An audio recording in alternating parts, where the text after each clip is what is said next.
Hey guys, welcome to another episode of NetSec Now. Today we're going to be discussing an introduction into Sqlmap, or Sqlmap, as in Kali Linux. It is included, it is command line driven. Basically we're going to be going over some SQL database injections. We're going to find that through a little bit of crafty Google dorking, to basically quickly find and identify a website that has vulnerable PHP code. You can use it against ASP code and so on and so forth. We're going to find a little bit of vulnerable code. I'm going to show you how to do that.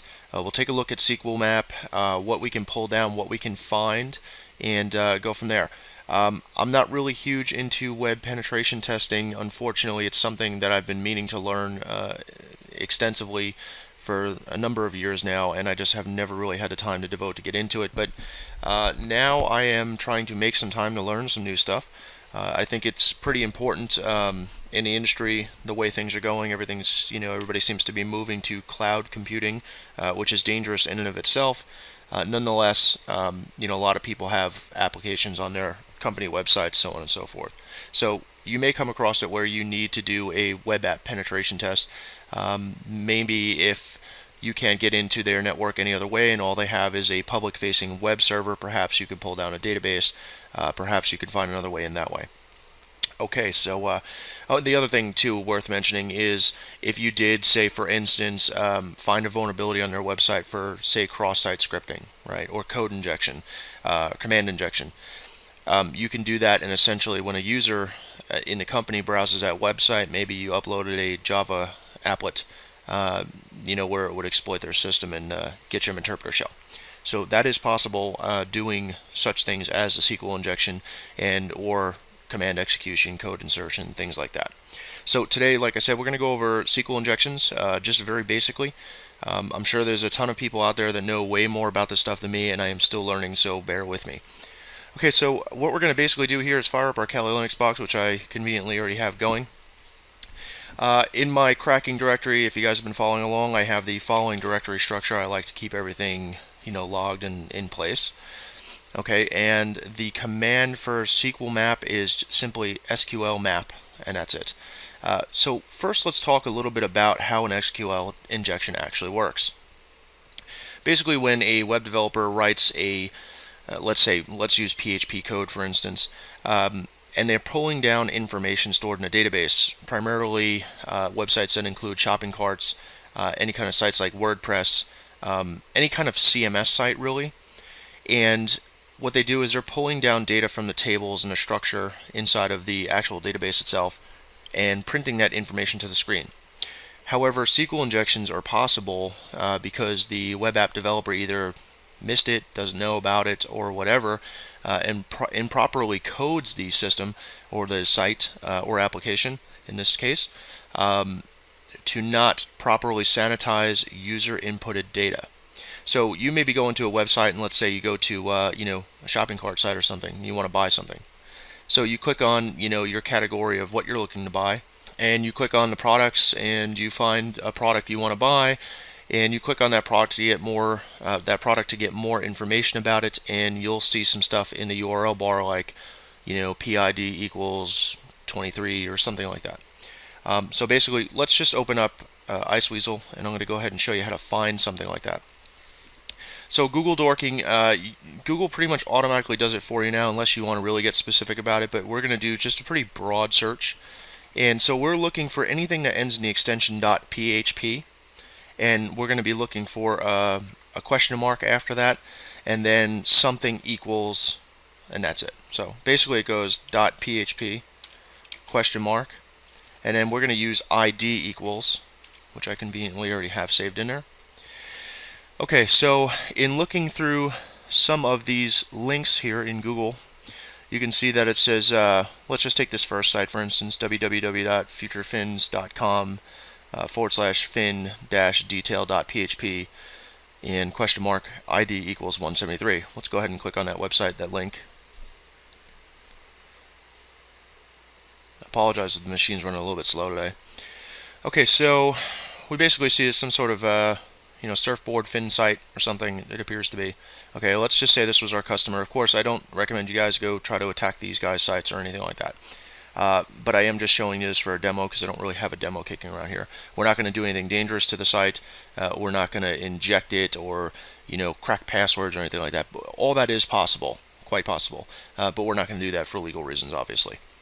Okay, so we see the site here, and we see up here in our address bar the important information we're looking for here is anything with .php question mark telling it you're going to move on to a different command, ID equals 173. The very simple way to test to see if this is actually vulnerable to a SQL injection is we're going to be looking for an error. Now, how to generate an error? Well, basically anything that we put into the URL bar, or if this was a form, for instance, there's some manual injections that you can do in forms, which we'll get into in a later video. But basically anything you put in, if it kicks back an error message, we're looking for something like MySQL, database query, you have an error on such and such line, and I'm going to show you that. So basically right after the ID equals and then whatever number or whatever they put after that, you're just going to go ahead and type an apostrophe and hit enter. And you can see, of course, it says you have an error in your MySQL syntax. Check the manual that corresponds to your MySQL server version for the right syntax to use near / at line 1.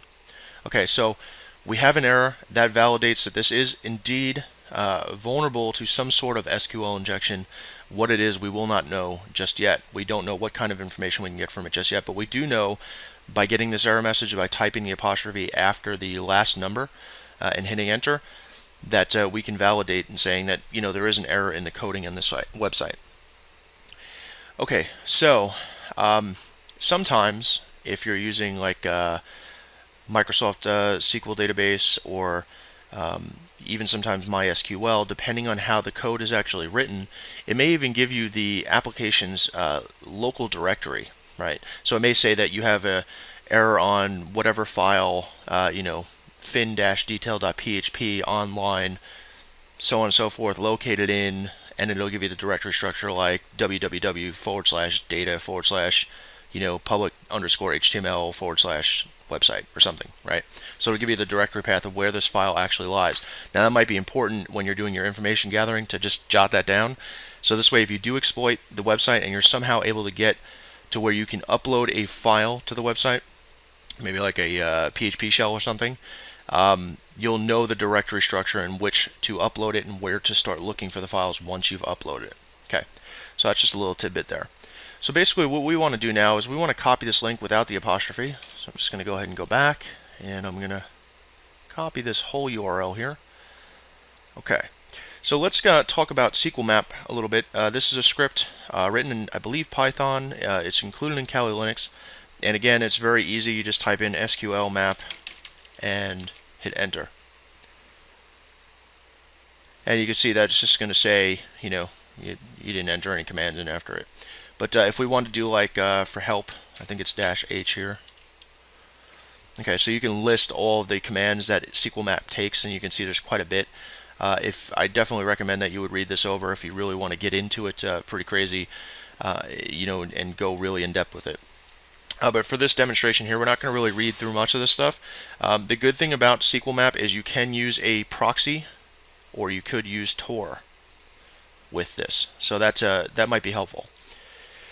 Okay, so what we're really going to be basically going over is the -u, and if you notice, you can do Google dorking inside of Sqlmap, but we're not going to worry about that because we're just focused on one target URL.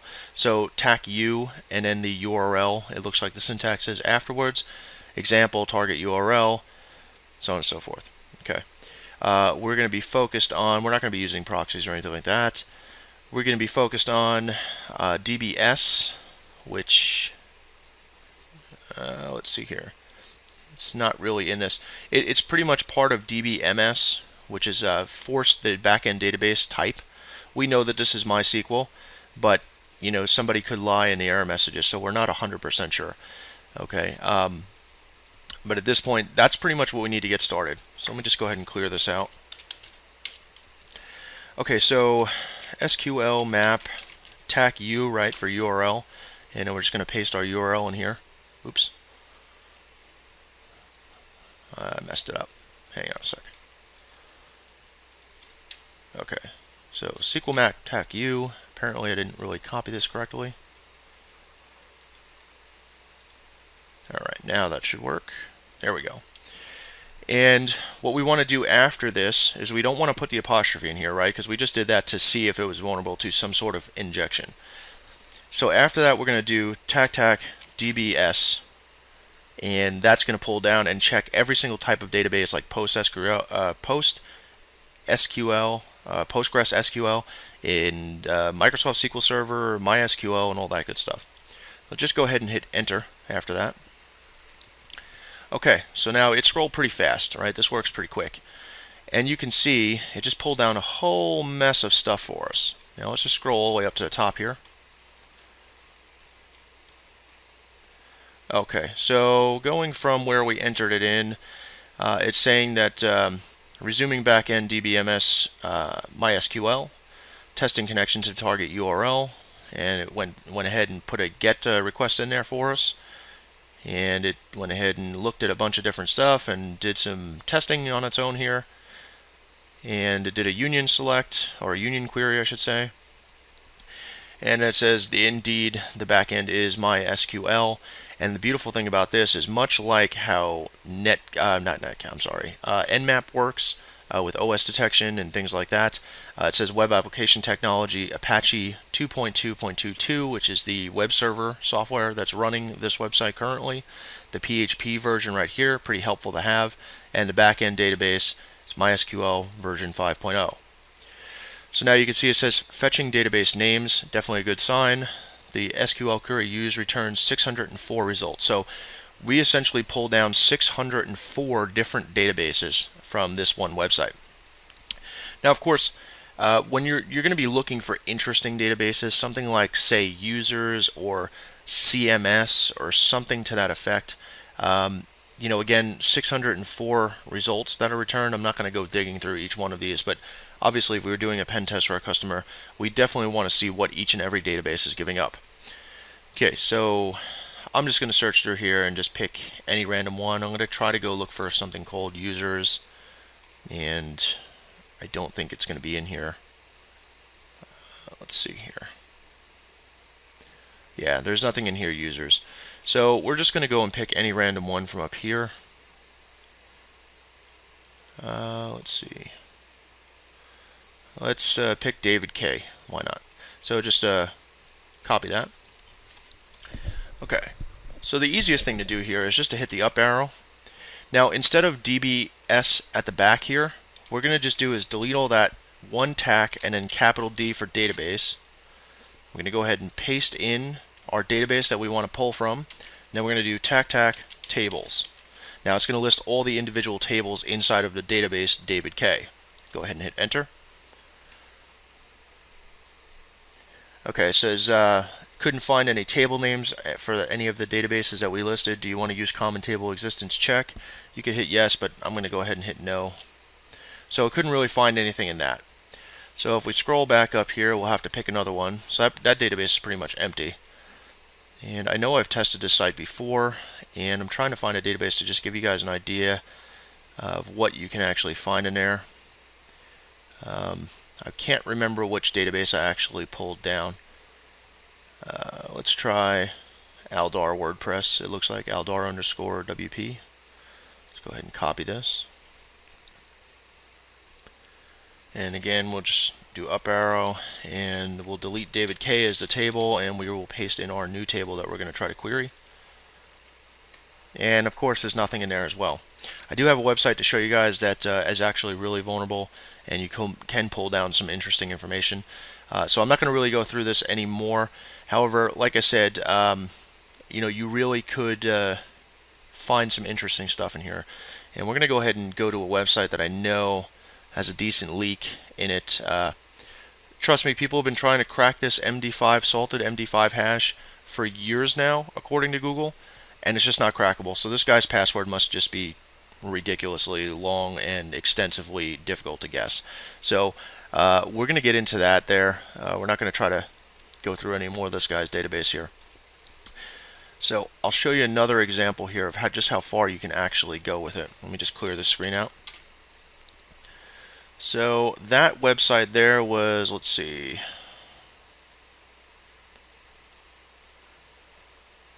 Okay. So this website here, dracoders.com, and you can see this one says games.php, again, question mark, ID equals 22. So of course, we would just go ahead and put in our apostrophe and hit enter. And here we go, we have our error message, so that's good. It's definitely injectable. Okay, and it says, see now this error message is different from the last one. It says query execute error select asterisk wildcard from CMS underscore games where ID equals 22. Alright, so that's probably pretty important to know. From the database is trying to pull from is CMS underscore games. So it says MySQL error, you have an error in your SQL syntax, so on and so forth. Now it doesn't give us a actual file directory structure or path to where the files for this home directory actually live for the web. So, but it does give us from which database it's trying to pull it down from. So again, using this website, just to delete this, using this website as a test, I'm going to go ahead and Control C this. I'll go back to Sqlmap and then, oops, Sqlmap, tac U, right, for URL. Go ahead and paste our URL in there without the apostrophe, and then tac dbs, and hit enter. Okay, so you can see that it went ahead and pulled down some databases. Now, it's not pulling down a database really that says CMS Games in this list here. So in this case, we're just going to go ahead and select the very first one here. Now, information schema is usually used for website settings, you know, what the database structure should look like, tables should look like, things like that. There's probably nothing in there worth looking at. So we're going to go ahead and copy this, and then of course just up arrow again, and then this time it's just tac capital D for the database we want to select, paste the actual database name, and then of course list the tables with tac tables. Hit enter. Okay, so you can see that now here's all of our tables inside of this database, right? Now we got some results back, and if we look through here, we're probably going to want to look for something called users or usernames or members or something like that. So if we scroll all the way down, it looks like the beginning name is JOS, and here we go, we found users. So that's pretty interesting. So we're going to go ahead and copy that because we want to look specifically at that, right? Now, I mean, you have other things up here like menu and modules and plugins and things like that. I don't think we really need to go through all that. Okay, so now we have our table selected. Make sure I copy this. So now we're just going to up arrow again, and instead of tac tables, we're going to leave our database name the same because that's the database we want to select from. We now know our table, so we're going to erase all that, and it's just going to be one tac capital T space and then our table name, and then we want to do tac columns.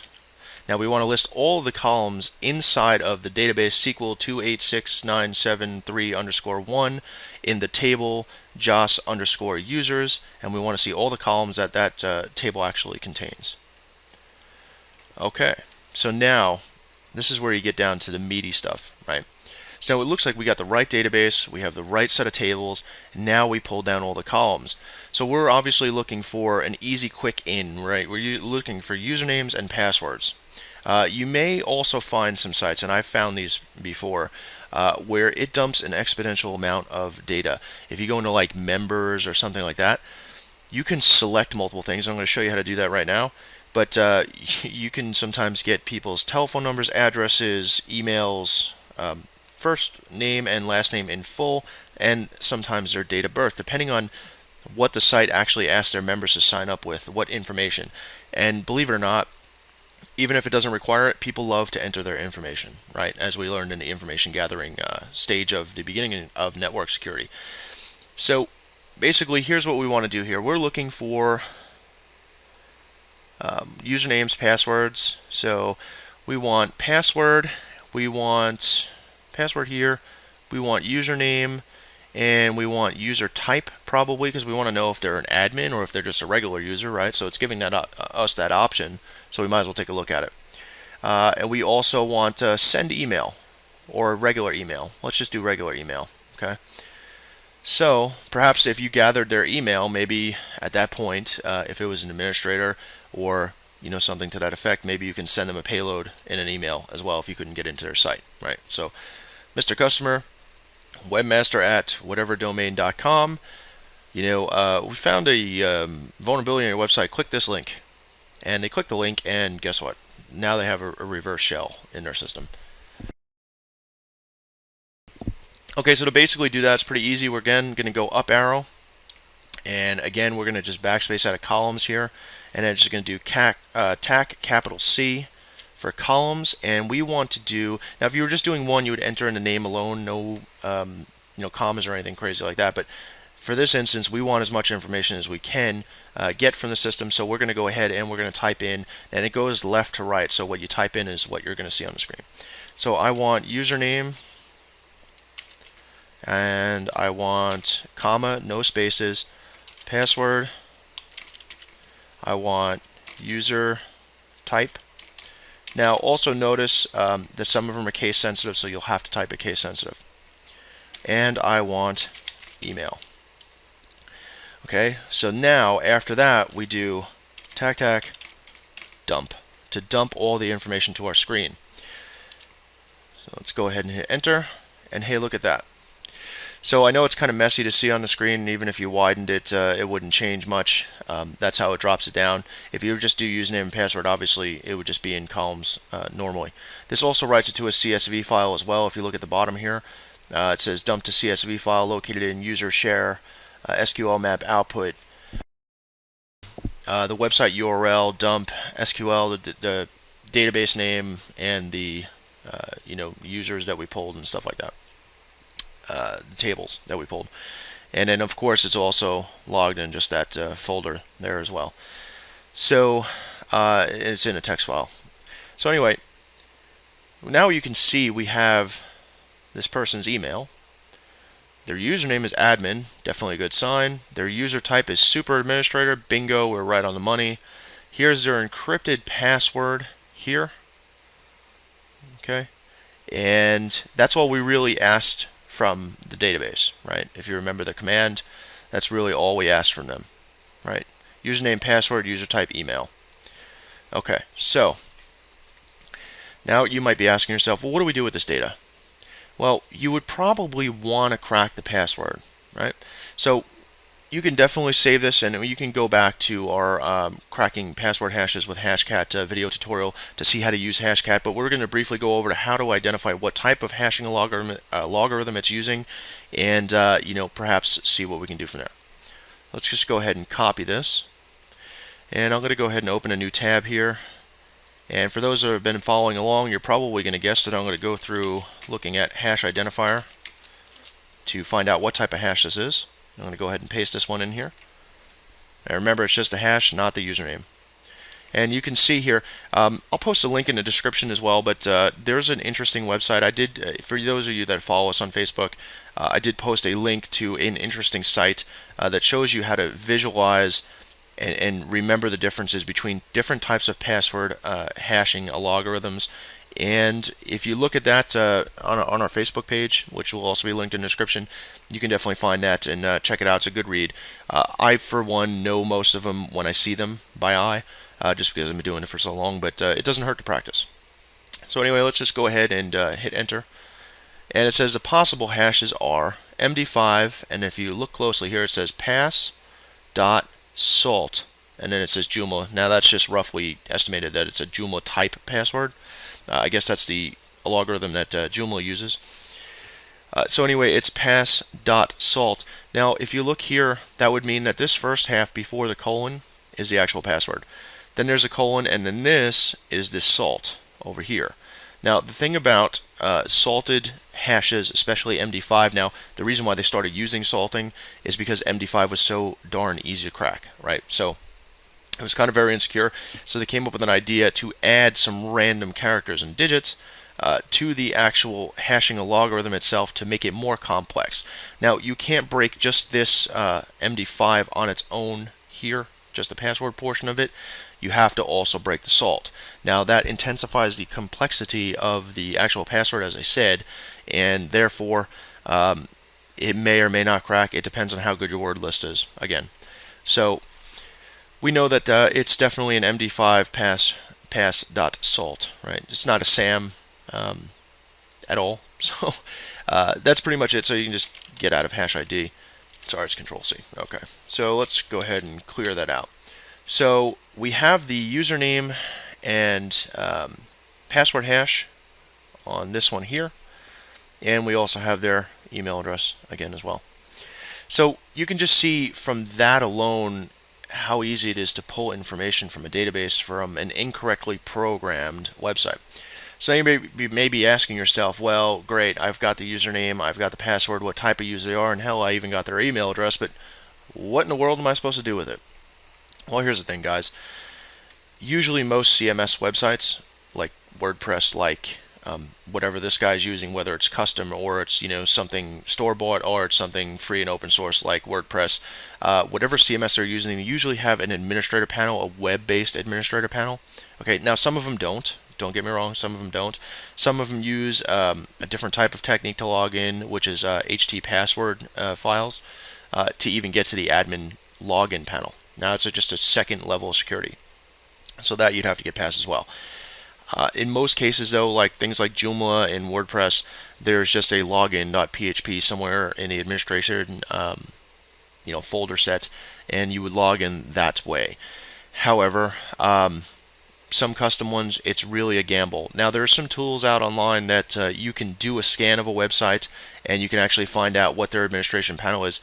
You can also use tools that are built into Kali, like Vega, and do a scan of the site, or OpenWasp, you can do a scan of the site, and basically it's just a crawler to crawl all the URLs on that site completely, and then you'll find out that hey, an interesting one is /admin. Well, gee, what could that be? Or /admin _ CMS or something, right? So you get the idea. So you can also do that manually. So if you went ahead and went over to this guy's website again, you can look sometimes in the page source, and maybe perhaps there's going to be some sort of identification of what type of CMS it is. Like, for instance, you go to a WordPress site and you look in the in the code, you'll see that it has designations all over it that it's WordPress or Joomla or something like that, powered by Joomla, powered by WordPress, whatever.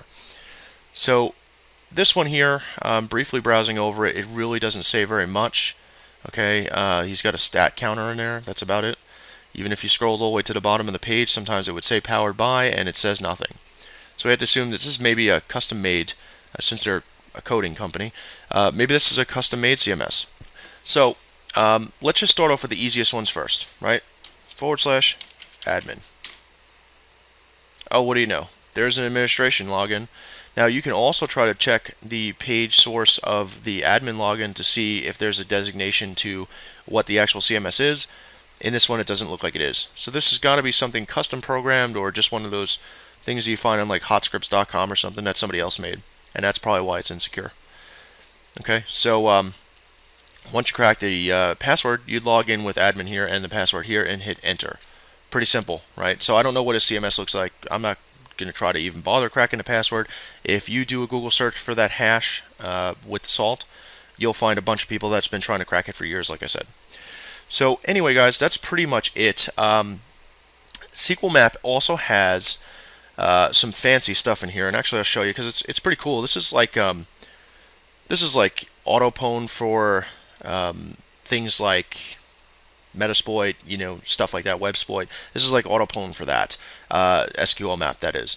And it works really well, and it's pretty much your one-stop shop for most of your SQL injection stuff. Now, there's other things like SQL Ninja and so on and so forth, and I really personally haven't gotten into those yet, so I've watched a few videos on them. I really don't see the difference, per se, at this point anyway, what the difference is between like SQL Ninja and Sqlmap. So anyway, if we type in Sqlmap help again, oops, we'll do this. Now you can see here operating system access. Okay, these options can be used to access the backend database management system underlying operating system. OS shell, prompt for an interactive operating system shell. OS pwn, prompt for an OOB shell, interpreter, or VNC. Now, if you wanted to use a wizard, there's also a wizard in here as well.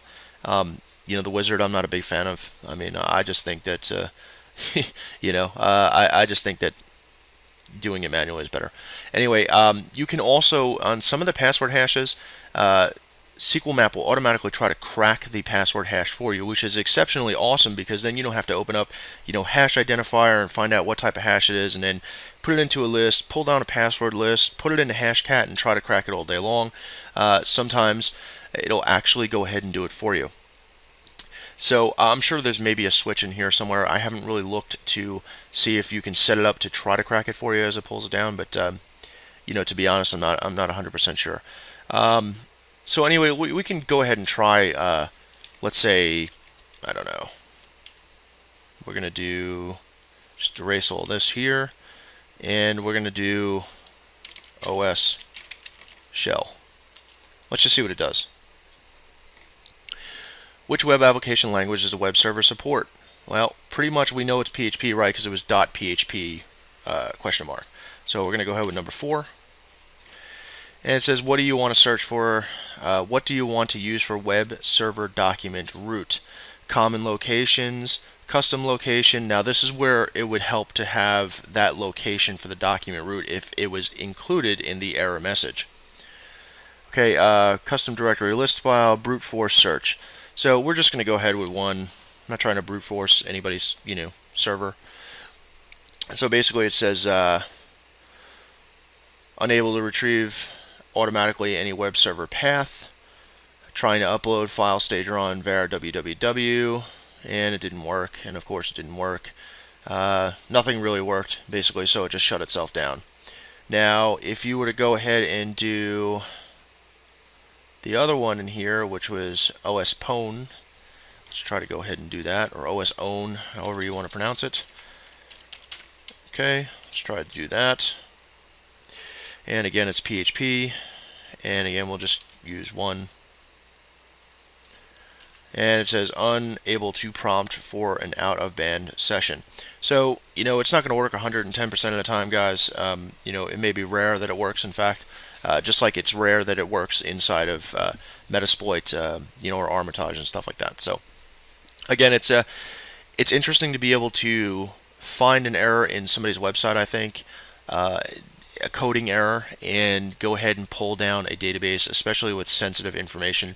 Now, this guy has been sent hundreds of emails by people over the years, I'm sure, that, of course, his website was vulnerable to a SQL injection. I just don't think he cares, or maybe he's not around. I don't know. I haven't tried to personally contact him myself, but I will send him an email to let him know, hey, this is still vulnerable. Accidentally, I did find a site, like I said before, where it dumped a ton of their members' personal information. Now, there wasn't anything sensitive in there like credit cards or anything like that, because trust me, that would be something where I'd have to figure out what their telephone number is and call them right away. But it did dump enough information where I was vastly concerned about the amount of information that was stored in that database about people.